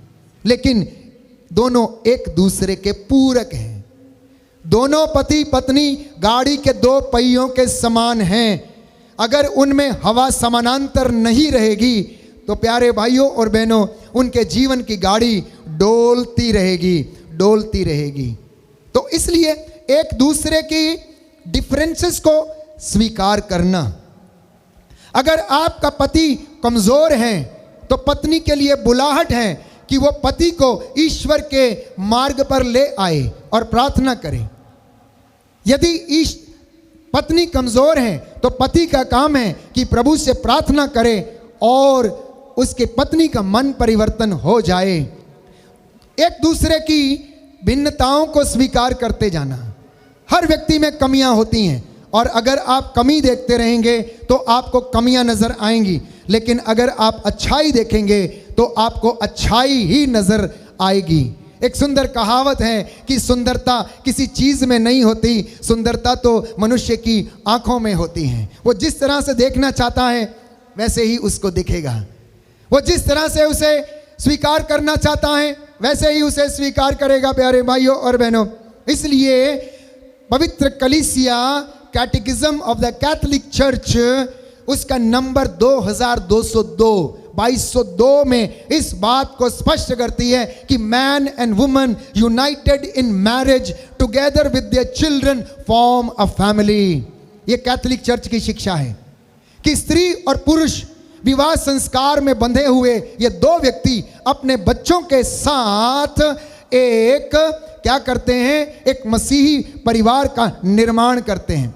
Marriage and family are ordered to the good of the spouses and to the good of the procreation of the children। मतलब मैरिज की, विवाह संस्कार के जो उद्देश्य हैं, कैटेकिज्म ऑफ द कैथोलिक चर्च ये बताती है कि इनका उद्देश्य है कि एक धर्मी संतति उत्पन्न करना और प्रभु की इच्छा के अनुसार संतान पैदा करना। इसलिए यह परिवार प्रेम का केंद्र है, जहां व्यक्ति प्रेम करना सीखता है, जहां व्यक्ति विश्वास को सीखता है, जहां व्यक्ति संस्कारों को सीखता है। मनुष्य प्रेम के लिए बना है, बिना प्रेम के वो रह नहीं सकता है। इसलिए जब पत्नी से नहीं मिलता तो कहीं और चला जाता है, पति से नहीं मिलता तो कहीं और खोजने की कोशिश करते हैं। इसलिए मैं हमेशा कहता हूं, मसीही परिवारों, एक दूसरे को आप समय दीजिए, समय निर्धारित कीजिए। प्रातः की सुवर्ण वेला में उठिए, दोनों पति पत्नी प्रभु के वेदी के सामने उपस्थित होकर उसका ध्यान करिए, उसका मनन करिए, उसका नाम जपिए।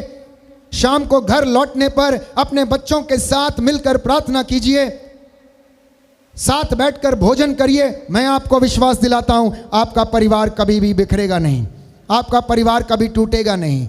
अगर कोई व्यक्ति प्रलोभन में पड़ भी जाएगा तो प्रियजनों, वो जल्दी ही परमेश्वर की कृपा से उन सारी समस्याओं से निकल जाएगा। बोलिए आमेन।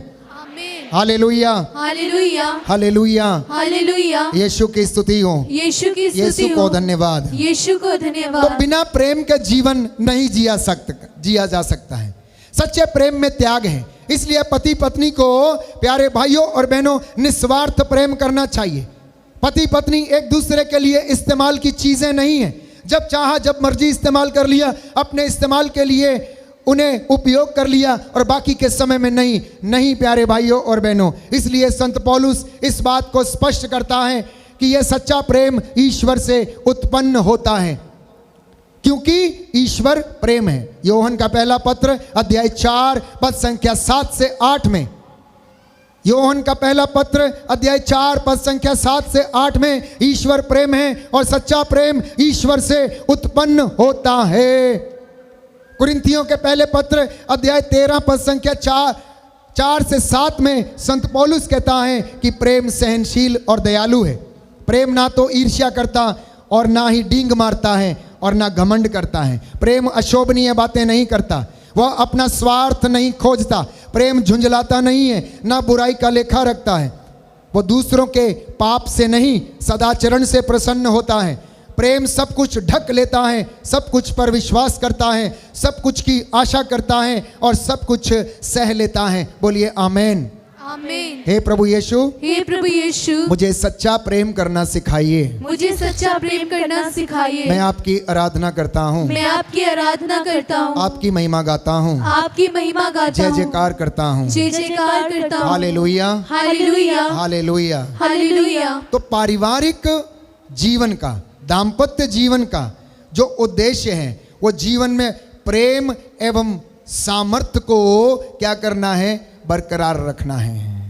तो दाम्पत्य जीवन में प्रेम, सामर्थ्य एवं प्रेरणा का स्रोत है। जब आप एक दूसरे से प्रेम करते हैं, बच्चों से प्रेम करते हैं, एक पिता अपने बच्चों को यदि कोई तोहफा दे सकता है तो वो यह है कि वह उनकी मम्मी से अर्थात अपनी पत्नी से प्रेम करें। ये बच्चों के लिए एक बहुत सुंदर तोहफा है, क्योंकि बच्चे रोज अपने मम्मी पापा को देखते हैं, वो किस तरह से नोक-झोंक करते हैं, वो किस तरह से लड़ते हैं, वो किस तरह से एक दूसरे को जवाब सवाल करते हैं, वो किस तरह से एक दूसरे को नकार देते हैं, तेरा मेरा इसका उसका गाली गलौज पर भी उतर आते हैं। और बच्चा अपने मम्मी पापा को देखता है और आपसे वो सीखता है। कल को उसकी पत्नी आएगी, उसके साथ भी वो ऐसा ही करेगा। इसलिए सावधान रहना। मैं कई मर्तबा कहता हूँ, पति पत्नी में मनमुटाव होता है, झगड़ा होता है, कमरा बंद करिए, अंदर खूब आप लड़िए, पूरे घूसे घासे मारने जो मारना है आप करिए, अंदर मार मोर के, और उसके बाद बच्चों के सामने आप अच्छे से आ जाइए। लेकिन बच्चों के सामने लड़ना नहीं, बच्चों को गाली नहीं देना, बच्चों को बुरा भला नहीं कहना। मैं कई मर्तबा कहता हूँ, आपके अपनी ही बातों के द्वारा आपके घरों में अभिशाप आ जाते हैं। मम्मी कभी कभी इतना खिंच जाती हैं, उदास हो जाती हैं, तंग आ जाती हैं कि वो बच्चों को कोसने लगती है। अच्छा होता तू पैदा ही नहीं होता, अच्छा होता तू मर जाता, अच्छा होता तुमसे मेरी शादी ही नहीं हुई होती, पता नहीं तुम कहाँ बैठे हो, मुझे देख रहे थे और मेरे लिए तुम्हें सिलेक्ट कर लिया गया। देखिए, और बाइबल कहती है कि आशीर्वाद और श्राप तेरी जुबान के अधीन है। तू जो बोएगा वो काटेगा, तू जो बोएगा वो काटेगा। ये सब कहने से ज़्यादा अच्छा ये है कि प्रभु मैं धन्यवाद देती हूँ कि तूने इस व्यक्ति को मेरे जीवन में दिया है, अब मैं इसे तेरे हाथों में सौंप देती हूँ, सौंप देता हूँ। ये आप इसे शुद्ध कर सकते हैं, आप इसे चंगा कर सकते हैं, मेरे हाथों में कुछ नहीं है। इस संतान को मैं तेरे हाथों में समर्पित करता हूँ। इसलिए जिस दिन से आपकी शादी होती है, जिस दिन से आप परिवार के लिए प्लान करते हैं, जिस दिन से आप बच्चे को सोचते हैं कि हमारे घर में बच्चा आना चाहिए और आप रिश्ता स्थापित करते हैं, उस दिन से from the very first day of the conception आपको उस बच्चे को प्रभु को समर्पित करना है। एंड आई गारंटी यू कि वो बच्चा प्रभु को समर्पित होगा, कभी भटकेगा नहीं।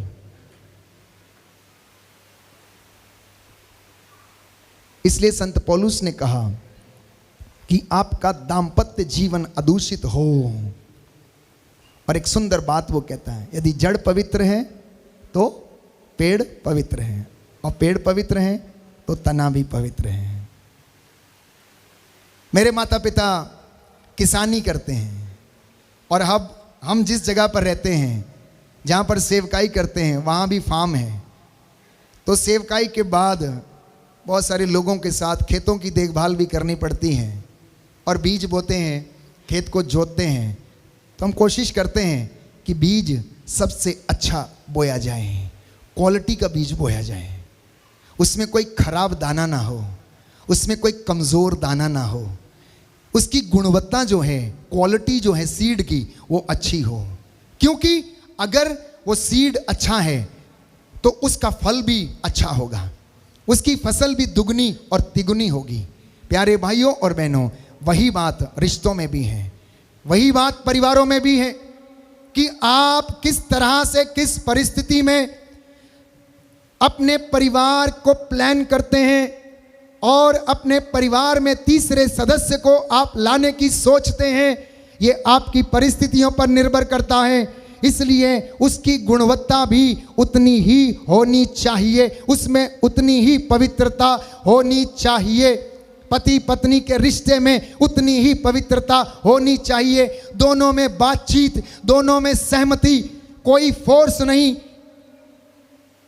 यूं नहीं कहना हो गया, आ गया, चलेगा, रख लेते हैं, ऐसा होगा, वैसा होगा। नो, अगर आपके जीवन में ऐसी बात है तो प्यारे भाइयों और बहनों, वहां पर रिजेक्शन की भावना इंसान के जीवन में ऑलरेडी आ चुकी है। जब आप इस तरीके की बातें करते हैं, तो जब भी आप ईश्वर की ओर से संतान को चाहते हैं, तो अपने आप को संपूर्ण रूप से तैयार करके, समर्पित करके प्रभु की हुजूरी में जाके दोनों जने घुटना टेक के कि जो हम करने जा रहे हैं, जो तू हमें देने जा रहा है, ये आपको समर्पित है, ये आपका बेटा होगा, ये आपकी बेटी होगी, आपके रास्ते पर चलेगी। From the very first day of the conception आप उसमें क्या करते हैं, उन बातों को भेज देते हैं, सिग्नल्स आप भेज देते हैं, सिग्नल्स आप भेज देते हैं।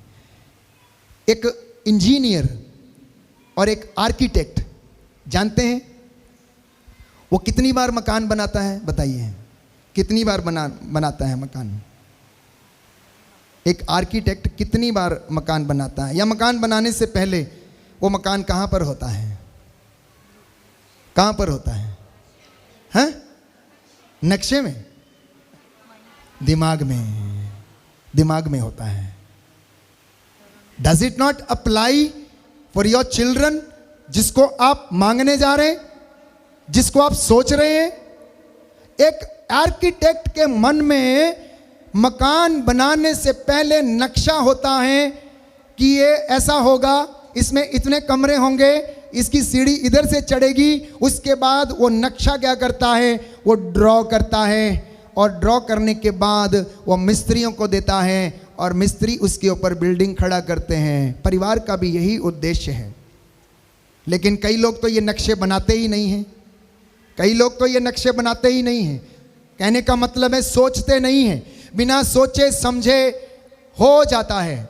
ये प्यारे भाइयों और बहनों प्रभु नहीं चाहता है। हम जो कुछ भी करें प्रभु की मर्जी के अनुसार करें।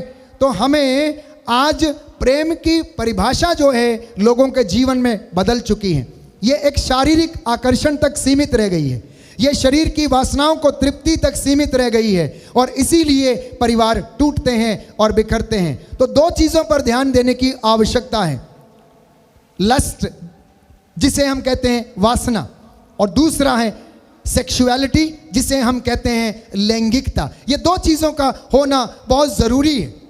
हमें अपनी लैंगिकता की रिस्पेक्ट करना अनिवार्य है, स्त्री का आदर करना अनिवार्य है, पुरुष का आदर करना अनिवार्य है। तो विवाह पति पत्नी एक दूसरे को उसमें प्यार करते हैं और शारीरिक संबंधों के द्वारा उसे व्यक्त करते हैं, जिसका उद्देश्य संतान उत्पन्न करना है। और यही प्यार निस्वार्थपूर्ण होना चाहिए प्यारे भाइयों और बहनों।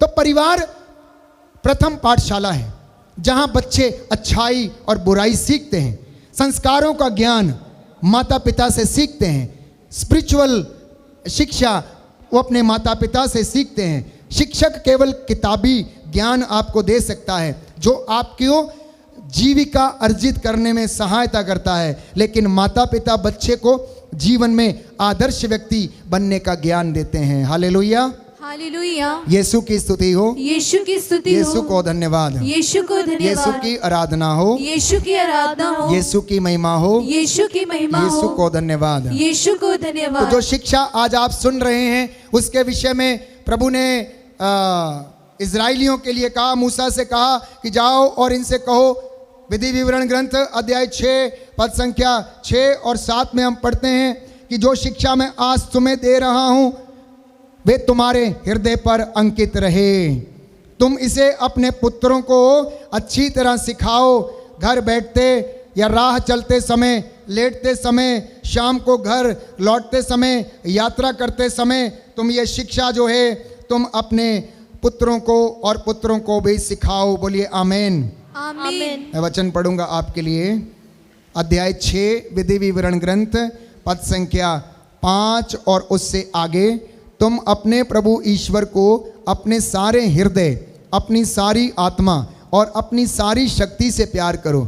जो शब्द मैं तुम्हें आज सुना रहा हूं वे तुम्हारे हृदय पर अंकित रहें। तुम उन्हें अपने पुत्रों को अच्छी तरह सिखाओ, घर में बैठते या राह चलते समय, शाम को लेटते या सुबह उठते समय उनकी चर्चा किया करो। तुम उन्हें निशानी की तरह अपने हाथ पर और ताबीज की तरह अपने मस्तक पर बांधो और अपने घरों की चौखट तथा अपने फाटकों पर उसे लिख दो। बोलिए आमीन। आमीन। आमीन। आमीन। कितने लोग ये वचन को दोहराते और करते हैं और अपने बच्चों को ये शिक्षा देते हैं, इस संहिता के वचन की चर्चा करते हैं। यदि आप करते हैं तो प्रभु आपसे बहुत प्रसन्न है और विश्वास आपके घर में कायम है। तो बच्चों को भी ट्रेनिंग देना, बच्चों को ट्रेनिंग देना। सूक्ति ग्रंथ अध्याय 22 पद संख्या 6, युवक को बचपन से सन्मार्ग की शिक्षा दो। बाइबल क्या कहती है? नौजवान को बचपन से सन्मार्ग की शिक्षा देना, वह बुढ़ापे में उससे कभी नहीं भटकेगा। बोलिए आमीन। आमीन। तो जितने नौजवानों को शिक्षा बचपन से नहीं मिली वो अपनी जवानी में और बुढ़ापे में भटक सकते हैं।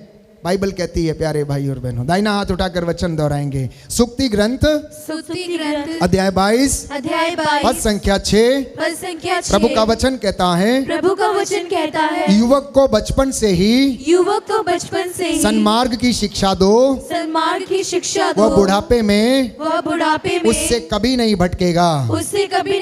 हालेलुया। हालेलुया।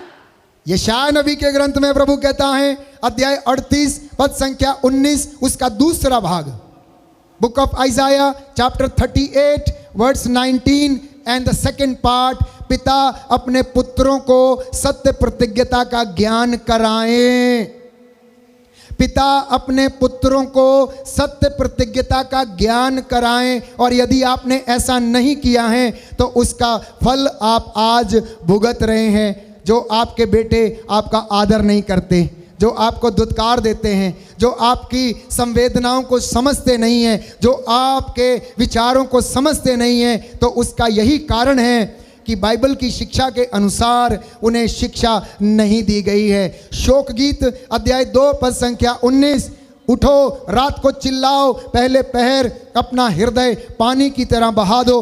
अपने बच्चों के प्राण रक्षा के लिए प्रभु के सामने हाथ उठाकर प्रार्थना करो। वे गलियों की नुक्कड़ में भूख के कारण मूर्छित पड़े हुए हैं। इसलिए आप अपने घर के मूसा हैं जो मध्यस्थता करता था। पति पत्नी, आपको अपने घर का मूसा बनने की आवश्यकता है। बाइबल हमें बताती है, निर्गमन ग्रंथ में हम पढ़ते हैं कि जब तक मूसा के हाथ ऊपर रहते थे तो योशुआ जो अमालेकियों से युद्ध कर रहा था वो जीतता जाता था। आप लोगों के हाथ ऊपर रहेंगे तो आपके बच्चे भी जीतते रहेंगे। जैसे ही आपके हाथ नीचे गिरेंगे, जैसे ही वो नशे में डूबेंगे या फिर अन्य किसी कामों में डूबेंगे, आपके बच्चे भी उसी में डूबेंगे। मैंने आपको इसीलिए स्टोरी सुनाई कि जो आप बोएंगे वही आप काटेंगे।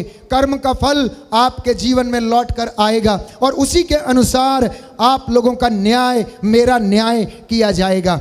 इसलिए बच्चों के लिए अच्छी चीजें उपलब्ध कराना, बाइबल कहती है। कुरिन्थियों का दूसरा पत्र अध्याय 12 पद संख्या 14 में प्रभु का वचन कहता है कि माता पिता अपने बच्चों के लिए अच्छी चीजें आप उपलब्ध कराएं। Nurture your children with love patience, ईमानदारी, वफादारी, सौम्यता के साथ उनकी देखभाल करना। मैं बहुत सारे लोगों के जीवन में, परिवारों में देखता हूँ प्यारे भाइयों और बहनों, कि कई जगह पर जो है परिवार बहुत ज़्यादा टूटे और बिखरे हुए हैं। एक घर में यदि 4 रहते हैं तो बेटी अपने कमरे में, बेटा अपने कमरे में, मम्मी अपने कमरे में, पापा अपने कमरे में, चारों अपने अपने लैपटॉप पर, चारों अपने अपने मोबाइल पर। यह घरों की दशा है, इसमें कोई दो राय नहीं है। आप में से बहुत सारे लोग इस बात से, प्यारे भाइयों और बहनों, इस बात को झुटला नहीं सकते कि ये परिस्थितियां ना केवल आपके परिवार में परंतु हमारे समाज की ये हकीकत है, ये समाज की हकीकत है। इसलिए अगर आप अपने बच्चों को समय नहीं देंगे तो कोई तीसरा व्यक्ति उन्हें समय देगा। इसलिए बच्चों को प्यार करें, बच्चों पर नियंत्रण रखें, उन्हें शिक्षा दें और प्रभु आपके जीवन में आपको आशीष प्रदान करेगा और आपका परिवार, प्यारे भाइयों और बहनों, पवित्र बनेगा। एक और शिक्षा बाइबल कहती है मम्मी पापा के लिए कि आप लोग अपने बच्चों को सुधारिए। सूक्ति ग्रंथ अध्याय 13 पद संख्या 24, book of Proverbs chapter 13 verse 24। जो छड़ी नहीं लगाता वो अपने पुत्र का शत्रु है।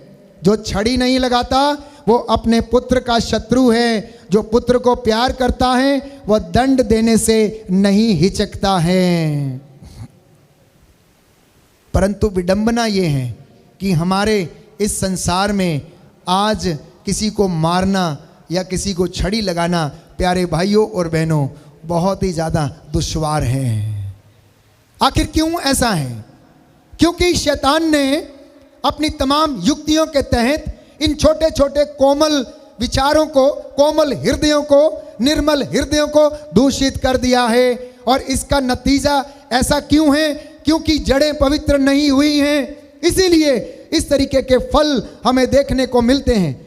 सूक्ति ग्रंथ अध्याय 19 पद संख्या 18 में अपने पुत्र को दंड दो, इसमें उसका कल्याण है। अपने पुत्र को दंड दो, इसमें उसका कल्याण है। और ये दंड बचपन से ही देना शुरू करना चाहिए, बड़े होने के बाद नहीं तो वो कहेगा मैं मर जाऊंगा, आत्महत्या कर लूंगा। नहीं प्यारे भाई और बहनों, ये सुधार बचपन से शुरू होना चाहिए। पुराने ज़माने में प्यारे भाइयों और बहनों, ये हमारे पास गैजेट्स नहीं हुआ करते थे और मम्मी हमेशा अपने बच्चे को पीठ पर बांध के लिए घूमती थी। आज मम्मी एक छोटे से झूले में डाल के चली जाती है, आया को सौंप जाती हैं या फिर बेबी सीटर में रख के छोड़ के चले जाती हैं और काम करने के लिए चाहती हैं। और आप उसके जो 3 और 4 और 5 साल जो उसके बढ़ने के हैं, नर्चर होने के हैं, जिस बातों में उसे बढ़ना चाहिए वो शिक्षा आप उसको आया से दिलवा रहे हैं, बेबी सीटर से दिलवा रहे हैं या किसी देखभाल करने वाले व्यक्ति से दिलवा रहे हैं, तो आपको वैसा ही मिलेगा, आपको तो वैसा ही मिलेगा। इसलिए बच्चों के लिए समय देना, बचपन से उनका सुधार करना। सूक्ति ग्रंथ अध्याय 22 पद संख्या 15, नवयुवक के हृदय में जो मूर्खता घर कर गई है उसे अनुशासन की लाठी निकाल देगी। दाहिना हाथ उठाकर वचन दोहराइए, हालेलुया हालेलुया। सूक्ति ग्रंथ अध्याय 22 पद संख्या 15, नवयुवक के हृदय में जो मूर्खता घर कर गई है, उसे अनुशासन की लाठी निकाल देगी,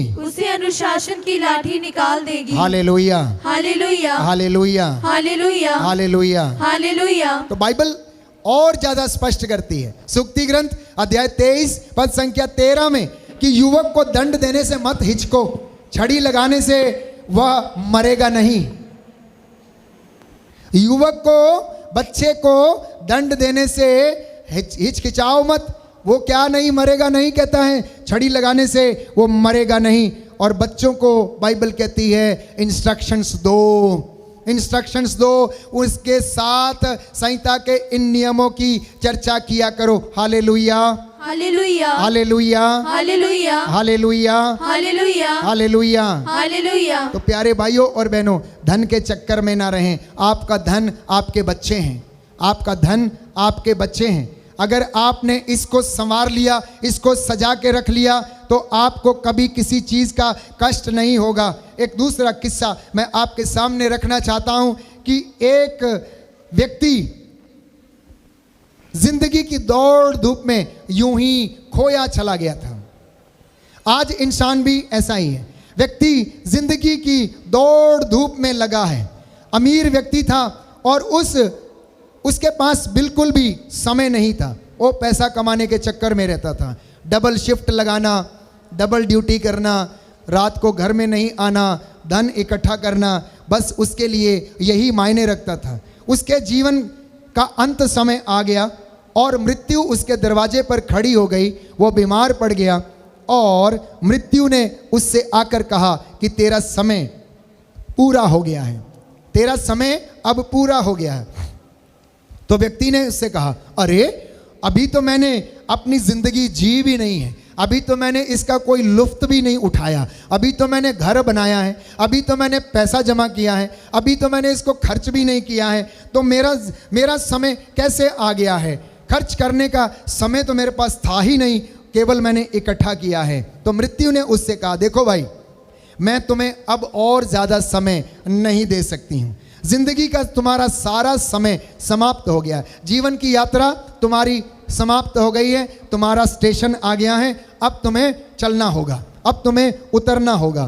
तो व्यक्ति कहता है, एक काम करो, मेरी संपत्ति का 50% ले लो, मेरी संपत्ति का 50% ले लो और मुझे 1 साल दे दो, ताकि मैं अपनी जमा की हुई संपत्ति को क्या करूं, इंजॉय कर सकूं, उस समय आनंद ले सकूं।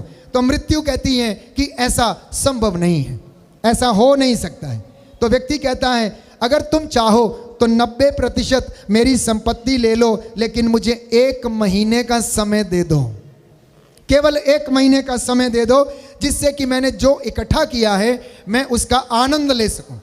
तो मृत्यु कहती है, नहीं नहीं, ये संभव नहीं है, ऐसा नहीं हो सकता, मैं तुम्हें समय नहीं दे सकती हैं। तो व्यक्ति कहता है, एक काम करो, तुम ये सारा ही धन ले लो, मुझे 1 घंटा दे दो, मुझे सिर्फ 1 घंटा दे दो। क्या करने का? विचार करने का, मनन करने का। वो बोलती है, मैं तुझे 1 घंटा तो क्या, मैं 1 सेकंड भी नहीं तुम्हें दे सकती हूँ। तुम समय से धन प्राप्त कर सकते हो प्यारे भाइयों और बहनों, धन से आप समय प्राप्त नहीं कर सकते हैं और अंत में उसे जाना पड़ा। यही हमारे जीवन की दशा है। हमारे जीवन में भी ऐसा ही होता है। हम अपने जीवन में दौड़ने का अभ्यास करते हैं। Every day we are running, सुबह शाम, दफ्तर से घर, घर से दफ्तर, दफ्तर से घर, घर से दफ्तर। हमने केवल भागना सीखा है। मेट्रो में आपने दौड़ना सीखा है, भाग भाग के ट्रेन पकड़ना सीखा है, भाग भाग के नाश्ता खाना सीखा है, भाग भाग के गाड़ी चला के अब आपका बॉस डांटेगा। आज जिंदगी में इंसान दौड़ने का अभ्यास करता है प्यारे भाइयों और बहनों, और ये दौड़ना उसकी आदत बन जाती है। वो रुकता नहीं है, वो सुनना नहीं चाहता है, वो बैठना नहीं चाहता है, रिफ्लेक्शन करना नहीं चाहता है, प्रभु के बातों पर ध्यान देना नहीं चाहता है। और रिटायर होने के बाद भी लोगों के मन में चैन नहीं है, क्योंकि अभ्यास उन्होंने दौड़ने का किया है। तो इंसान दौड़ता रहता है, दौड़ता रहता है। क्या करने के लिए? कल ऐसा करेगा, वैसा करेगा। और याद रखना, कल कभी आता नहीं है, और कल कभी है ही नहीं, कल कभी है ही नहीं, ना वो आता है। इसलिए संत पौलुस कहता है, वर्तमान समय का पूरा पूरा लाभ उठाएं। जो करना है आज आप करें। प्यारे भाइयों और बहनों, कल शब्द हमारी योजना की कल्पना है, जो हम करते हैं कि कल आएगा, वास्तव में कल नहीं है। जब वो आता है तो वो आज बन जाता है। आज जो आप वचन सुन रहे हैं, यदि आप इनका पूरा लाभ उठाते हैं तो प्यारे भाइयों और बहनों, हमारे जीवन में किसी चीज की कमी नहीं होती। बोलिए आमीन, आमीन, हालेलुया, hallelujah, hallelujah, hallelujah, hallelujah. Hallelujah. Yeshu की स्तुति हो, यीशु की स्तुति यीशु हो, को धन्यवाद हो, यीशु को धन्यवाद, यीशु की आराधना हो, यीशु की आराधना यीशु हो, की महिमा हो, यीशु की महिमा यीशु को हो, धन्यवाद। यीशु को धन्यवाद। तो मैं क्यों आज आपसे प्रभु की ओर से ये वचन साझा कर रहा हूं?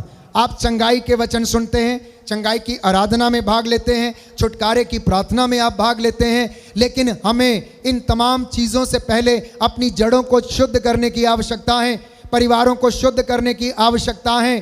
हमें अपने ही दाम्पत्य जीवन को पवित्रता की आवश्यकता है, और तब जो हम करते हैं वो हमारे जीवन में उसका लाभ दिखेगा। तो पहला विवाह ईश्वर के द्वारा बनाया गया, आदम और हेवा के बीच में पहला विवाह हो गया, और इसका उद्देश्य था सृष्टि का कार्य आगे बढ़ाना। और ईश्वर आज वो कार्य आप लोगों के द्वारा आगे बढ़ाता है। आपके बच्चे हैं, बच्चे बढ़ते हैं, पढ़ते हैं, नौकरी करते हैं और परिवार के लिए जीविका अर्जित करते हैं। तो यीशु परमेश्वर ने कहा उत्पत्ति ग्रंथ अध्याय 9 पद संख्या 1 में, फलो फूलो और पृथ्वी पर फैल जाओ। मलाकी के ग्रंथ अध्याय 2 पद संख्या 15 में मैंने आपके लिए पढ़ा कि धर्मी संतति पैदा करने के लिए पति पत्नियों को प्रभु ने बुलाया है। मलाकी का ग्रंथ अध्याय 2 पद संख्या 16 प्रभु का वचन ये कहता है कि प्रभु तलाक से घृणा करता है, प्रभु तलाक से घृणा करता है। इसलिए आप लोग अपने मन में इन बातों को, इन विचारों को ना आने दें कि मैं तलाक लूंगा, मैं छोड़ दूंगा। नहीं, आप उसके लिए प्रार्थना करें, क्योंकि हो सकता है प्रभु ने आपको इसी के लिए चुना है। तो वैवाहिक जीवन सम्मानित हो आपका, मसीह में रहने के लिए तैयार रहें। संतान की उत्पत्ति करने के लिए प्रभु ने विवाह को बनाया है। Hallelujah, hallelujah, hallelujah, hallelujah. Yeshu की स्तुति हो, यीशु की स्तुति हो, यीशु को धन्यवाद। यीशु को धन्यवाद। कुछ कारण मैं आपके सामने रखना चाहता हूं। वैसे तो आपको मालूम है, लेकिन आज प्रभु इस बात को स्पष्ट करना चाहता है कि परिवार आखिर टूटता क्यों है। बहुत से कारण हो सकते हैं, लेकिन मैं आपको कुछ कारणों से अवगत कराना चाहता हूं। सबसे पहला कारण है शक। सबसे पहला कारण है शक, जो परिवार की बुनियादी नींव को क्या करता है, उखाड़ देता है। और शक का कोई इलाज नहीं, इसलिए इस दुष्ट आत्मा से बचने का पूरा पूरा प्रयास कीजिए। पति और पत्नी, बच्चे, माता पिता, प्रेमी और प्रेमिका एक दूसरे का आदर सम्मान करें। प्यारे भाइयों और बहनों, हर चीज की अपनी एक सीमा है, उस सीमा की मर्यादा का उल्लंघन ना करें। इसलिए अपने आप को प्रभु के चरणों में समर्पित करें और शक की दुष्ट आत्मा से दूर रहें। दूसरा कारण परिवार जो टूटता है वो है क्रोध एवं असहनशीलता। गुस्सा और असहनशीलता, ये दूसरा कारण जिसकी वजह से परिवार टूट जाता है। तीसरा कारण है नफरत। जब हम किसी से नफरत करते हैं, बच्चों से, पत्नी से या फिर रिश्तेदारों से, तो परिवार में प्यारे भाइयों और बहनों टूटना संभव है। चौथा कारण है ईर्ष्या। पांचवा कारण है मान सम्मान नहीं देना। जब आप एक दूसरे को मान सम्मान नहीं देते हैं तो प्यारे भाइयों और बहनों वहां पर रिस्पेक्ट कम होने लगती है, एक दूसरे की भावनाएं आहत होती हैं, आपके इमोशनल सेंटिमेंट्स जो हैं वो हर्ट होते हैं कि अरे ये भाई मेरा आदर नहीं करता, ये बच्चा मुझे तू तड़क करता है, थैंक यू नहीं बोलता है, धन्यवाद नहीं करता है, गाली देता है। फादर जी ये कैसे बात करता है, इसको पता नहीं मैं इसकी माँ हूं और ये मुझसे इस तरीके की बातें करता है। प्यारे भाइयों और बहनों, इस तरीके के जब बातें जीवन में होने लगती हैं तो प्यारे भाइयों और बहनों वो परिवार बना नहीं रह सकता है। सातवां कारण, किसी तीसरे व्यक्ति का दखल अंदाजी आपके परिवार में आपके परिवार को छिन्न भिन्न कर सकती है, तोड़ सकती है। इसीलिए किसी तीसरे व्यक्ति की दखल अंदाजी अपने परिवार में मत होने दीजिए। यह प्रभु की ओर से आप लोगों के लिए संदेश है। तीसरे व्यक्ति की दखल अंदाजी आपके परिवार में ना होने दीजिए और प्रभु आपको प्यारे भाइयों और बहनों सुरक्षित रखेगा। गैर जिम्मेदार पति अथवा पत्नी की वजह से परिवार टूट सकता है। घर में इन लॉस की दखल अंदाजी की वजह से परिवार टूट सकता है। विश्वास की कमी से परिवार टूट सकता है। और प्रार्थना यदि घर में नहीं है तो प्रार्थना की कमी की वजह से परिवार टूट सकता है। धार्मिक शिक्षा यदि नहीं है तो परिवार टूट सकता है। अच्छे संस्कारों की यदि कमी है तो परिवार टूट सकता है। यदि आप क्षमा नहीं कर पाते एक दूसरे को तो परिवार टूट सकता है। और यदि घर में नशा है, यदि घर में नशा है तो परिवार टूट सकता है। मम्मी पापा, आप बचपन से बच्चों को अच्छी शिक्षा देना। पहली बात तो नशा नहीं करना, क्योंकि आपके बच्चों के लिए वो बुरा उदाहरण है। और यदि आपको बहुत ज़्यादा शौक है, यदि आप नहीं रोक पाते हैं तो प्रभु से प्रार्थना करना सामर्थ्य देगा आपको उस बुराई से बचने के लिए। परंतु बच्चों के सामने आप कभी भी ये गलत काम नहीं करना, ये गलत काम नहीं करना, जान लीजिए, क्योंकि ये दिन बुरे हैं, ये दिन बुरे हैं। इसलिए संत पौलुस कहता है वर्तमान समय का पूरा पूरा लाभ उठाना। बोलिए आमीन।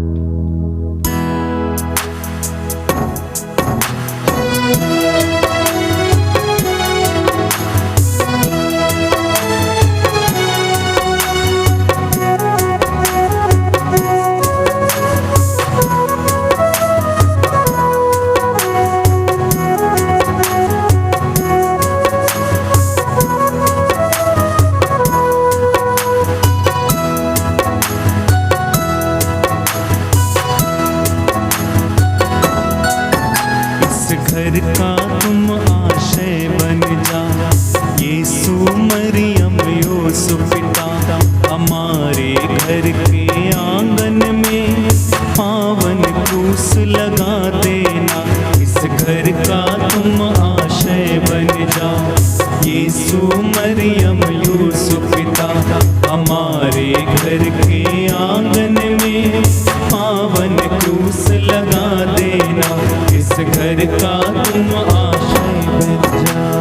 पहरा देने चारों स्वर्गदूतों को लगा देना, पहरा देने चारों स्वर्गदूतों को लगा देना।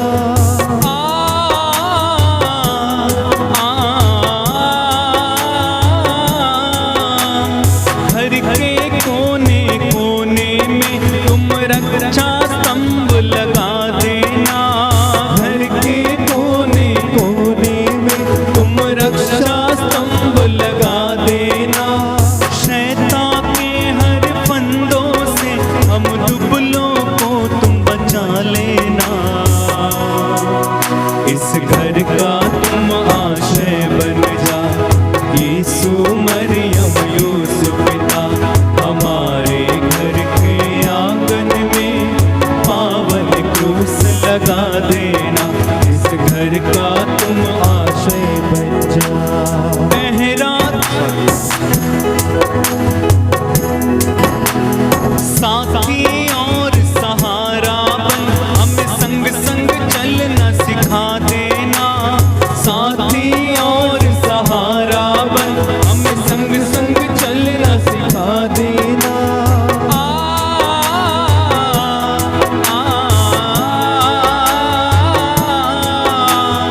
एक दूजे को साया देने, एकता का तुम वर देना। एक दूजे को साया देने, एकता का तुम वर देना। दुख में सुख में हर हालत में संग संग चलना सिखा देना। इस घर का तुम आशय बन जा, यीशु मरियम यूसुफ पिता, हमारे घर के आंगन में पावन क्रूस लगा देना। इस घर का तुम आशय, यीशु मरियम यूसुफ पिता, हमारे घर के आंगन में पावन क्रूस लगा देना। इस घर का तुम आशय बन जा। प्रभु के पावन छिदे हृदय में हम सबको तुम छिपा ले